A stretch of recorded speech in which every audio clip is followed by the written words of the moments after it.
Hello student, welcome to my YouTube channel जो कि है रेशम क्लासेस। आज की वीडियो काफ़ी इंपॉर्टेंट है। आप सब एग्जामिनेशंस की तैयारी कर रहे हैं, लेकिन एग्जामिनेशंस में सबसे इम्पॉर्टेंट होता है आपका पेपर, जिसमें आप अपने आंसर लिख के आते हैं। लिखने का तरीका काफ़ी सही होता है ये बताने के लिए कि आपने कैसे तैयारी की है। और जब आप एग्जामिनेशंस में आपको आंसर आते हैं लेकिन आपको सही से लिखने का तरीका पता नहीं होता, तो आपकी मेहनत वेस्ट हो जाती है।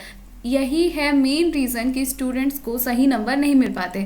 इग्नू में एग्जामिनेशन पास करना टफ है, ऐसा हर एक स्टूडेंट सोचता है, बट ऐसा बिल्कुल भी नहीं है। मैं आपको आज बता दूं कि इग्नू में आंसर कैसे लिखे, स्पेशल टिप्स है। प्लीज़ अच्छे से ज़रूर देखना वीडियो को।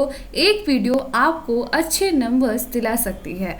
मैं बात करती हूँ आर्ट, साइंस और कॉमर्स। यही 3 स्ट्रीम होते हैं, चाहे आप मास्टर्स कर रहे हो, बैचलर कर रहे हो या फिर और कोई अदर कोर्सेज। यही 3 स्ट्रीम है जिससे आप क्वेश्चंस लिखते हैं। आर्ट्स वाले क्वेश्चंस, आर्ट्स के जितने भी सब्जेक्ट हैं, चाहे आप पॉलिटिकल साइंस, हिस्ट्री या फिर कोई भी सब्जेक्ट है, बीएजी कोर्स कर रहे हैं, वहाँ पे क्वेश्चंस को किस तरीके से डील करें, साइंस वालों के लिए कैसे डील करें, कॉमर्स वाले कैसे लिखे, सबके अलग अलग तरीके हैं। वर्ड लिमिट्स दी जाती है कि क्या होती है वर्ड लिमिट्स। आज हम वर्ड लिमिट्स के बारे में थोड़ा कम बात करेंगे, बट लिखने के तरीके के बारे में और किस तरीके से आपको पूरे पेपर को लिखना चाहिए, क्या क्या सावधानी बरतनी चाहिए, उसके बारे में बात करेंगे।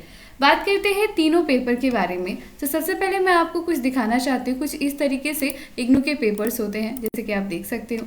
ये अगर हम बात करते हैं तो ये हमारा है गेस्ट पेपर है और इसमें कुछ क्वेश्चंस दिए हुए हैं। ठीक है, हम करते हैं लाइफ साइंस के कुछ क्वेश्चंस की बात। तो ये है लाइफ साइंस, यानी कि साइंस का एक एग्जाम्पल।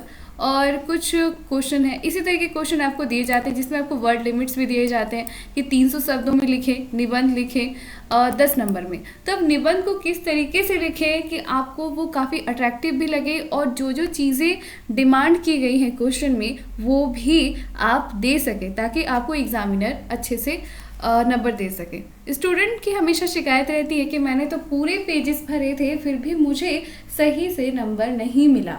ये काफ़ी स्टूडेंट की शिकायत रहती है। ऐसा क्यों होता है? जब आप पेजेस भरते हैं ना, तो पेजेस भरने का एक तरीका होता है। किसी भी क्वेश्चन को जब आप लिखते हैं उसका एक तरीका होता है। अगर उस तरीके से आपने इसे नहीं लिखा तो आपको सही नंबर नहीं दिए जाएंगे। जैसे कि आपने इस क्वेश्चन को देखा है, देखिए ये क्वेश्चन का आंसर किसी स्टूडेंट ने लिखा है, उसका आंसर देखिए कितनी सटीकता से इन्होंने कैलकुलेशन किया, उसके बाद इसे डायग्रामेटिक एक चार्ट के थ्रू यहाँ पे शो किया गया। कोई भी कट, कोई भी यहाँ पे एक्स्ट्रा, कोई नीट एंड क्लीन है पूरा पेपर। तो यही इसी तरीके से कुछ टिप्स होते हैं जो आपको फॉलो करने होते हैं। चलिए सबसे पहली बात करते हैं कि आपको क्या नहीं करना चाहिए। जैसे ही आपको क्वेश्चन पेपर मिलता है ना, आपको इधर उधर जंप नहीं करना चाहिए। Don't jump up to write any answer just after getting questions. पहले क्वेश्चन को सही से लिए, उसको अच्छे से देखें, डायरेक्टली लिखना शुरू ना करें। Take some time and read question paper, analyse. आपको एनालाइज करना काफ़ी ज़रूरी है और ये भी देखना ज़रूरी है कि कौन से क्वेश्चन से आपको शुरू करनी चाहिए। Always show the easiest point. आपको सबसे पहले ईजिएस्ट पॉइंट को देखना चाहिए। कई बार ऐसा होता है ना कि आपको कोई क्वेश्चन आते हैं लेकिन कोई क्वेश्चन ज़्यादा टफ है और उसे डील करने में आपको थोड़ा टाइम लगेगा और सेम नंबर का वही क्वेश्चन होता है, तो आप इजीएस्ट वन को चूज़ करें ताकि आपका टाइम भी बचे, क्योंकि आपको और भी क्वेश्चन अटेम्प्ट करने हैं।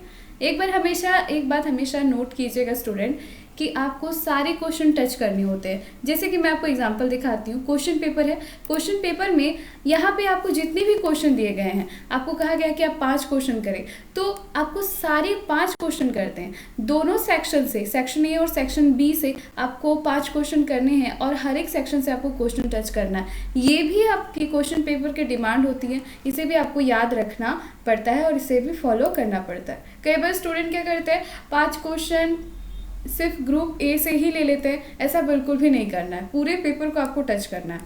नंबर 2 है, अगर आपका इजीएस्ट क्वेश्चन आप पहले शुरू करते हैं तो उससे आपका कॉन्फिडेंस बूस्ट होता है कि मैंने कम से कम 5 में से 3 क्वेश्चन या 2 क्वेश्चन के आंसर कर लिए हैं। लॉन्ग आंसर क्वेश्चंस के लिए काफ़ी स्टूडेंट का सवाल होता है कि कितने पेजेस करने चाहिए। जैसे 10 नंबर के हैं, 300 वर्ड दिया गया है, तो अब 300 और 500 वर्ड में हम कितनी एवरेज लिखें। तो स्टूडेंट कहते हैं कि हमारी राइटिंग में भी डिफरेंस है। देखिए एक पेज में एवरेज कितना लिखना चाहिए, क्योंकि A4 साइज़ का पेपर होता है जैसे कि आप जानते ही हो, और उस हिसाब से आपको यहाँ पे जब क्वेश्चन का आंसर आप लिखो उसे हर एक चीज़, यानी कि पेपर सिर्फ गिनना नहीं है, आपको तरीका भी लिखना है। जैसे आप क्वेश्चन आप 4 पेपर में ही ख़त्म कर रहे हो, 4 पेपर ही लिख रहे हो, 300-500 वर्ड्स में लिखना है, आप 4 पेपर में ही ख़त्म कर रहे हो, लेकिन आपका तरीका अगर सही है ना तो फिर आपको पूरे नंबर मिलेंगे। जैसे कि always right answer in point wise answer लिखना है, क्योंकि एग्जामिनर जो आपका कॉपी चेक करता है वो इसी तरीके से करता है कि आप पॉइंट वाइज लिखते हो या नहीं। Number 2, always divide your answer in 3 parts. 3 parts में आपको आंसर क्वेश्चन पेपर को 3 पार्ट्स में डिवाइड करना है, आंसर को 3 पार्ट्स में डिवाइड करना है। Number A introduction, number 2 main part number, ठीक है। Number 3 conclusion. आपका जो मेन पार्ट है उसको लिखना है। सबसे पहले आप इंट्रोडक्शन लिखते हैं, जैसे कि हम किसी भी पॉइंट का इंट्रोडक्शन लिखना काफ़ी ज़रूरी होता है। उसका मेन पॉइंट क्या है, कंक्लूजन ज़रूर लिखें, क्योंकि इग्नू में कंक्लूजन काफ़ी इंपॉर्टेंट है। निष्कर्ष क्या निकला ये लिखना आपका काफ़ी ज़रूरी है। Use heading and always change paragraph. Heading लिखने के बाद आप हेडिंग यूज़ नहीं करते हो, उसके बाद पैराग्राफ अगर आप चेंज नहीं करते हो, सिर्फ लिखते ही जा रहे हो कविता की तरह पूरी तरह से, तो ऐसे में आपको मार्क्स नहीं मिलेंगे। यूज़ एग्जाम्पल और डायग्राम इफ़ नीडेड। अगर ज़रूरी हो तो आपको डायग्रामेटिक प्रेजेंटेशन भी करना चाहिए।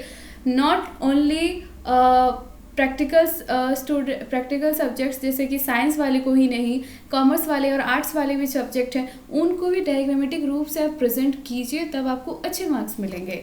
यहाँ पे हम बात करते हैं सेल थ्योरी। तो जैसे एग्जांपल है सेल थ्योरी, तो सेल थ्योरी के बारे में तो सेल का इंट्रोडक्शन आपने दिया, ओके। नेक्स्ट, सेल किस तरीके से दिखता है उसका एक आपने नॉर्मल फिगर बना दिया, तो काफ़ी अच्छा लगता है। अब यहाँ पे कुछ मेन पॉइंट है, क्या आपको किस कलर का पेन यूज़ करना चाहिए और कैसा पेन यूज़ करना चाहिए।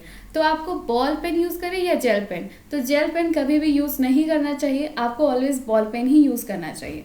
अब बात करते हैं कलर कौन सा होना चाहिए, तो कलर आपको ब्लैक एंड ब्लू में ही यूज़ करना चाहिए। आपको कभी भी रेड, ग्रीन या कोई भी वो कलर ब्लैक और ब्लू के अलावा डोंट यूज़, आप यूज़ नहीं करना। हाइलाइटर और कलर पेंसिल इस्तेमाल ज़रूर करें, जस्ट बिकॉज कि आप जब डायग्राम बनाते हो तो अगर आपके पास टाइम है तो आप हाइलाइटर भी यूज़ कर सकते हो मेन पॉइंट को दर्शाने के लिए, ताकि आपकी कॉपी अच्छी लगे। हाइलाइटर वैसा कलर नहीं होना चाहिए जो काफ़ी आपके पेजेस को ख़राब करे, नॉर्मल हाइलाइटर होना अच्छा है। रेड पेन का यूज़ तो कभी भी आपको नहीं करना चाहिए। अब बात करते हैं पेज मार्जिन, तो क्या पेज मार्जिन देना चाहिए? जी हाँ, कई बार पेज मार्जिन नहीं होते तो आपको पेज मार्जिन ज़रूर देना चाहिए। पेज मार्जिन ज़्यादा नहीं देना चाहिए। यूजुअली अब जो पेपर आते हैं वो पेज मार्जिन के साथ आते हैं, तो आपको पेज मार्जिन डालने की ज़रूरत जो है वो बिल्कुल भी नहीं है। नेक्स्ट पॉइंट है वो है no extra comment, bad words और हिंट्स। आपको कोई एक्स्ट्रा कमेंट्स है और बैड वर्ड्स नहीं लिखना चाहिए कहीं भी। आपको एक रफ शीट दिया होगा पेज के साइड में लास्ट ऑफ द कॉपी, तो आपको उसी पेज में आपको लिखना होगा रफ के जितने भी काम है, बाकी इधर उधर आपको कुछ भी नहीं लिखना है, एक्स्ट्रा कोई चीज़ें नहीं लिखना है। No extra sheet. कई बार स्टूडेंट सोचते हैं कि हम कॉपी फिल कर लें फिर एक्स्ट्रा सीट लेंगे, तो इग्नू एक्स्ट्रा सीट्स नहीं देती हैं, ये बात आप ध्यान में रखिए। आपको सिर्फ एक ऐसी कॉपी मिलेगी जो आप अभी देख रहे हो, इसमें आपको कुछ चीज़ें फिल करनी होती है, नेम, डिटेल वगैरह, उसे आप फिल करें, अपना सिग्नेचर करें, ठीक है, और बस आपको अपने क्वेश्चन को लिखना शुरू कर देना चाहिए।